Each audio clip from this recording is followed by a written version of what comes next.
Hello student, मैं अभिषेक गुप्ता स्वागत करता हूं आपके अपने YouTube channel Abhishek classes for commerce में। शेयर की सीरीज़ में हम लोगों ने कुछ क्वेश्चन किए थे अब तक। आई होप आप लोगों को वो समझ में आए होंगे। आज का टॉपिक थोड़ा सा चेंज है। अभी तक जो टॉपिक हमने किया था वो नॉर्मल एंट्रीज थी, जिसमें कंपनी एक शेयर इशू कर रही है और आपसे कॉल मनी इंस्टॉलमेंट के थ्रू ले रही है, एप्लीकेशन के through, allotment, first call, second call और फाइनल कॉल। लेकिन अब ऐसा नहीं है, अब क्वेश्चन में थोड़ा सा डिफरेंस है। अब का जो टॉपिक है उस टॉपिक का नाम है share issued for consideration other than cash. इसका टॉपिक का एक दूसरा नाम भी आता है परचेज कंसिडरेशन, मतलब क्रय प्रतिफल। इसका कंसेप्ट समझ लेते हैं होता क्या है। सपोज करो अगर आप मार्केट में कोई चीज़ खरीदने जा रहे हैं, सपोज आप अपने लिए एक शर्ट परचेज करने जा रहे हैं, तो आप शर्ट परचेज करने जब जाएंगे तो अपने पास क्या रख कर ले जाएंगे? पैसा, मनी, ठीक। तो आप उस शर्ट को परचेज करेंगे और पेमेंट दे देंगे। ऐसा ही तो करते हैं। देखिए, उससे पहले चलता था बार्टर सिस्टम, वस्तु विनिमय। अब जो कंपनी ने अप्लाई किया है वो है आपका परचेज कंसिडरेशन। आई मीन इसमें होता क्या है वो समझते हैं। कंपनी ने किसी फर्दर कंपनी की कुछ असेट्स टेक ओवर कर ली और उसके बदले उसको क्या देना चाहिए? पेमेंट देना चाहिए। लेकिन वो पेमेंट ना देकर उसे अपनी कंपनी के शेयर दे देती है। अब प्रश्न ये उठता है कि जो कंपनी टेक ओवर कर रही है, किसी एसेट्स को टेक ओवर कर रही है, वो शेयर देगी क्यों? और चलो वो अगर देगी तो सेलर कंपनी लेगी क्यों? दोनों का इसमें प्रॉफिट है। कंपनी के पास फाइनेंस बच रहा है, पैसा बच रहा है, उसके शेयर इशू हो रहे हैं और उस शेयर पर सेलर कंपनी कुछ डिविडेंड अर्न कर लेगी। तो दोनों का एक दूसरे में कुछ ना कुछ प्रॉफिट हो जाएगा। तो वो टॉपिक जनरेट हो जाता है परचेज कंसिडरेशन, मतलब असेट सेल सोल्ड आउट हो जाती है और उसके अगेंस्ट कैश ना लेकर वो सेलर कंपनी शेयर ले लेती है। क्लियर है? अच्छा, एक चीज़ और ध्यान रखिए, ऐसा नहीं है केवल असेट्स ही असेट्स टेक ओवर की जाती हैं। कभी कभी होता है कंपनी पूरा बिजनेस टेक ओवर कर रही हो। अगर पूरा बिजनेस टेक ओवर करेगी तो भाई उस बिजनेस में अगर असेट्स हैं तो लाइबिलिटीज़ भी तो होंगी। तो असेट्स और लाइबिलिटी दोनों को टेक ओवर करती है। क्लियर? तो इसी टॉपिक को आगे ज़रा थोड़ा सा और समझते हैं एंट्रीज के थ्रू। जैसा कि मैं आपको बता चुका हूँ, टॉपिक का नाम है share issued for consideration other than cash. Cash की जगह पर अंशों का निर्गमन, मूल्य के प्रतिफल के रूप में अंशों का निर्गमन, इसको हम परचेज कंसिडरेशन भी कहते हैं। सबसे पहली एंट्री इसमें आती है बिजनेस परचेज करने की एंट्री। बिजनेस परचेज करने की एंट्री ऑब्वियस सी बात है, अगर आप एक कोई कंपनी है, किसी फर्दर कंपनी का बिजनेस टेक ओवर कर रहे हैं तो उसमें असेट्स होगी तभी लेंगे, है ना। हम एक बात बहुत अच्छे से जान चुके हैं, असेट्स का नेचर क्या होता है? डेबिट। तो एंट्री बनेगी जो भी असेट्स आप ले रहे होंगे, सन्ड्री असेट्स अकाउंट डेबिट। और अगर उसमें कोई लाइबिलिटीज भी हैं तो लाइबिलिटीज का नेचर होता है असेट्स के अपोजिट, मतलब असेट्स का नेचर डेबिट तो लाइबिलिटी का क्या होता है? क्रेडिट। लाइबिलिटीज को आप क्रेडिट कर दें। क्लियर? और आपको परचेज कंसिडरेशन दे रखा होगा कि वेंडर को कितने रुपए देने हैं, तो जितने रुपए उस विक्रेता कंपनी के होंगे उसे भी आप क्रेडिट कर देंगे। अगर डेबिट साइड का और दोनों क्रेडिट साइड का, दोनों साइड अगर इक्वल बैठती हैं, दैट्स गुड फॉर यू। अगर नहीं बैठ रही हैं, सपोज कि क्रेडिट साइड बड़ा है, डेबिट साइड छोटा है, तो अमाउंट कहाँ लिखना है? फिर डेबिट में लिखना है। अगर आप डेबिट साइड में अमाउंट लिख रहेंगे तो उसको किस नाम से लिखेंगे? गुडविल के नाम से। इसका मतलब क्या है? जो सेलर कंपनी है, आप उसकी जो असेट्स ले रहे हैं, आपने उसकी असेट्स तो कम ली हैं, लाइबिलिटीज ज़्यादा पेड करी हैं। मतलब आपने उसको जो पेमेंट दिया असेट्स के अगेंस्ट ज़्यादा दे दिया। तो आपने क्यों दिया होगा? बिकॉज उसकी मार्केट में रेपुटेशन होगी, उसकी गुडविल होगी, इसलिए आपने दे दिया। अगर आप डीप नहीं समझना चाहते तो सीधे सीधे ये भी समझ सकते हैं, अगर डिफरेंस डेबिट में आएगा तो गुडविल लिखेंगे, बिकॉज गुडविल असेट्स होती है, असेट्स का नेचर डेबिट होता है।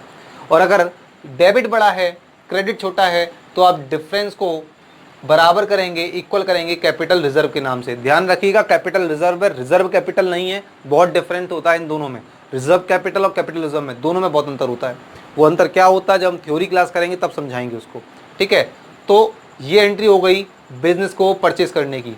एक बार फिर डिस्कस कर लेते हैं। बिजनेस परचेज करने की एंट्री, जितनी भी असेट्स हों उनको डेबिट कर देना, जितनी भी लाइबिलिटी हो उनको क्रेडिट कर देना। वेंडर परचेज कंसिडरेशन की वैल्यू जो दे रखी है 2 लाख रुपए, 4 लाख रुपए, 50 लाख रुपए, वो वेंडर के नाम से डाल देना। और अगर क्रेडिट साइड बड़ा है तो डेबिट में डाल देना गुडविल, और अगर डेबिट साइड बड़ा है तो क्रेडिट में डाल देना कैपिटल रिजर्व, और लिख देना बैलेंसिंग फिगर। ताकि एग्जामिनर को पता चले कि आपने बैलेंस शीट फिगर निकाला है। ये एंट्री हो गई कि आपने असेट्स परचेज कर ली। अब जब असेट्स परचेज की है तो आप उसको पेमेंट भी देंगे। अब प्रश्न ये उठता है पेमेंट कैसे दे रहे हैं? पेमेंट दे रहे हैं हम शेयर के थ्रू। तो हम लोगों ने जब शेयर की फर्स्ट क्लास की थी तो तभी मैंने बताया था types of issue of share. 2 तरीके से शेयर इशू कर रही है राइट नाउ अब कंपनी। पहले करती थी 3 तरीके से, at par, at premium, at discount. लेकिन नॉर्मली हम क्या करते हैं, एट पार या एट प्रीमियम। डिस्काउंट बंद कर दिया है, रीज़न मैंने आपको बताया था, आपको पता होना चाहिए। अगर आपको नहीं पता है तो वो वीडियो जाकर देखिए, मैं उसका लिंक डिस्क्रिप्शन में डाल दूंगा। क्लियर? लेकिन ध्यान रखिए इशू ऑफ शेयर करते समय डिस्काउंट एप्लीकेबल नहीं होती, लेकिन परचेस कंसिडरेशन में सब चीज़ें अलाउ है। मतलब कंपनी शेयर जो दे रही है एज अ कंसिडरेशन वो एट पार भी दे सकती है, एट प्रीमियम भी दे सकती है, एट डिस्काउंट भी दे सकती है। क्लियर? ठीक। आप केवल एक एंट्री याद कर लीजिए, वेंडर टू शेयर कैपिटल। अगर कंपनी ने उस शेयर के पैसे एट पार पर इशू किया है शेयर, तो आप वो पेमेंट किसको दे रहे हैं? वेंडर को, क्योंकि आपने वेंडर से तो परचेस किया था, तो वेंडर को पेमेंट देंगे। According to rule vendor is receiver और रिसीवर इज ऑलवेज डेबिट। तो वेंडर अकाउंट डेबिट, अगर वेंडर का नाम है Ram and company, Shyam and company, Abhishek and company, Pappu and company, जो भी कंपनी है आप उस कंपनी को डेबिट करेंगे। क्लियर? और आप क्या दे रहे हैं? शेयर दे रहे हैं। Goes out is always credit to share capital. That's it. एक एंट्री बना ली ना तो बस अब टेंशन फ्री हो जाओ। अगर आप प्रीमियम पर इशू कर रहे हैं तो नॉर्मल इस एंट्री को चिपकाइए, vendor account debit to share capital. Premium है और हमने प्रीमियम का सीखा है क्रेडिट होता है। ड्यू रिसीव तो भूल ही जाओ, ड्यू रिसीव तो होता नहीं, बस इतना याद रखो क्रेडिट है। तो बस to share cap premium, to security premium. Clear? अगर आपने डिस्काउंट पर किया है तो डिस्काउंट के लिए भी फिर से इसी एंट्री को उठाइए, vendor account debit to share capital. Discount क्या होती थी? ड्यू की एंट्री में डेबिट, ड्यू की एंट्री को हटाओ, बस शेयर डिस्काउंट डेबिट होती थी, डेबिट कर दो, काम खत्म हो गया। ये थी एंट्रीज बिजनेस परचेस करने की और पेमेंट देने की। हो सकता है एट पार पे कर दे, हो सकता है प्रीमियम पे कर दे, हो सकता है डिस्काउंट पे कर दे, और मे बी ये भी हो सकता है पॉसिबल कि कुछ कुछ पोर्शन, मतलब सपोज करिए 9 लाख रुपए में बिजनेस परचेस किया है कंपनी ने, तो 3 पार्ट डिवाइड कर दे, 3 लाख के शेयर इशू कर दे एट पार पर, 3 लाख के कर दे एट प्रीमियम पर, और 3 लाख के कर दे एट डिस्काउंट पर। तो ये भी हो सकता है, कोई प्रॉब्लम नहीं है इसमें। तो 3 एंट्री लग जाएंगी अलग अलग। क्लियर? अच्छा, एक और चीज़ है वो मैं आपको समझा देता हूँ, फॉर्मूला। नंबर ऑफ, एक सेकंड मार्कर चेंज कर देता हूं मैं आप लोगों के लिए।